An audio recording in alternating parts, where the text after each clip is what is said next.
যখন কোরআন হাদিসে পড়ি গীবত করলে জাহান্নাম, অহংকার করলে জাহান্নাম, হিংসা করলে জাহান্নাম, আমার সঙ্গে সঙ্গে মনে হয় আমার বিশ্ববিদ্যালয়ের অমুক স্যার ও আগে জাহান্নামে যাবে, ও খুব গীবত করে। অমুক পীর সাহেব ও আগে জাহান্নামে যাবে, ও খুব হিংসা করে।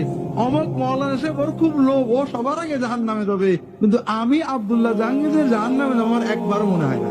এটা একটা ভালো কোয়ালিটি না খারাপ কোয়ালিটি? এটা হলো ইমানের ক্যান্সার।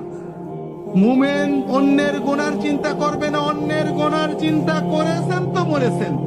কার দাড়ি ছোট, কার বউ বেপরদা করে, কে খারাপ করেছে, এই চিন্তা শয়তান একবার আপনার ঢুকাতে পারলে অমুক দল খারাপ, অমুক পীরের মুরিদ খারাপ, অমুক লোক খারাপ, অমুক গ্রামবাসী খারাপ, অমুকের দাড়ি ছোট, অমুকের বউ বেপরদা, অমুক একদম ভালো না, এই চিন্তা একবার শয়তান ঢুকালে আর শয়তানের আর চাকরি থাকবে না, ও অন্য জায়গায় চলে যাবে, আপনার কাম শেষ।